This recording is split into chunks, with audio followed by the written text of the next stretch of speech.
Video we continue our discussions on the important concepts for the momentum transport as we have derived the generalized Newton's law of viscosity. Then in the Burt, Stewart and Lightfoot book in appendix B1, you can see that depending on the coordinates that you are working on, for example, in here we showed the Cartesian coordinates once, then you have a 6 components of the shear stress. Okay, and then in the next coordinates, the cylindrical coordinates, then you have other 6 shear stress components as well. And then if you are solving the system, the example in spherical coordinates, then you also have a 6 particular components as well for your shear stress. Don't worry too much about these things. This will become clear as we go into the examples. And basically you will connect each of these components with the postulations of your systems. We have discussed previously the molecular momentum transport, which consists of the viscous component and also the pressure component. Beside this molecular component, then we also have the bulk motion of a fluid, where the momentum can be transported via these mechanisms. Okay, this is called the convective transport. It's the same again. We take the cube fluid elements again in the Cartesian coordinates in here. Okay, and then we slice the cube in half, for example, in these things, and then we figure out the force that has to be applied in order for us to maintain the force of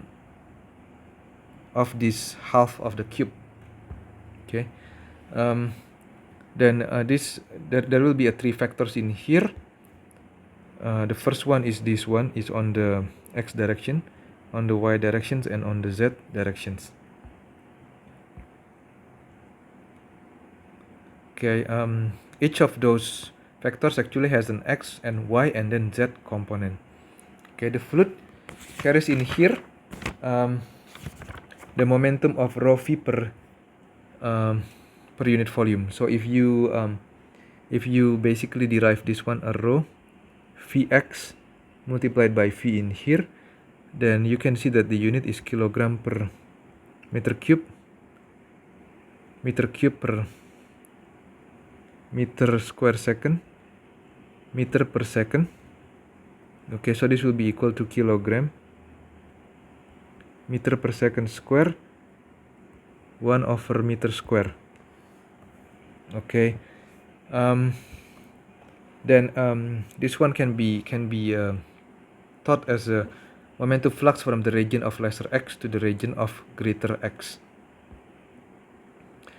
The quantity of this, for example, can be explained as the convective flux of y momentum across a surface perpendicular to the x direction. Okay, this one is the y momentum across the surface perpendicular to the y directions. And then if we generalize this momentum flux component, then the one on the x component has a x component, y component, z component. The one on the y has a x component, y component, z component. And then the one on the z has a x component, y component, and then z component. This one is a more generalized versions of derivations. Okay, so in here it can be thought as the convective momentum flux will go through a surface element whose orientation is given by a unit normal vector n. Okay, and then the rate of flow of momentum across the surface will be this. Okay, and the convective momentum flux is this. Okay, so the total molecular flux through a surface of orientation n is given by this particular term in here. Okay, so this is the flux from the minus side to the plus side of the surface. This quantity can also be interpreted as the force per unit area exerted by the minus material on the plus material across the surface. Now we have basically covered the molecular momentum fluxes and then also the convective momentum flux. And then we can basically define the combined momentum flux in here. The combined momentum flux in here is defined in terms of this term in here is the molecular momentum flux, and this one is the convective momentum flux. The molecular momentum flux contain the pressure contribution with the shear stress. This one is coming from the convective flux. Again, as we showed in earlier slides, if you have an x and an x, the first subscript is equal to the second subscript, then you have a pressure component. But if your first subscript is not equal with the second subscript, then the pressure component is absent. And in here, which is consistent with the molecular momentum transport or the Newton's law of viscosity, this will be the directions of the momentum, whereas this x in here is basically the directions of the momentum transfer. Okay, so it's very important to basically understand these definitions. Okay, so the second index in here gives the component of the momentum being transported, while the first index is the directions of the transport.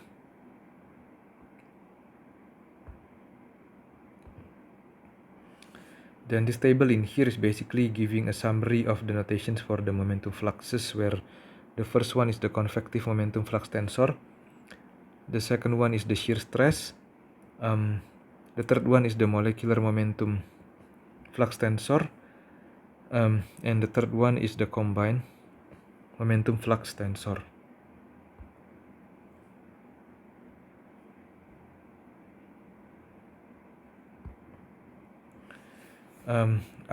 Then we can, as the last slide for this lecture,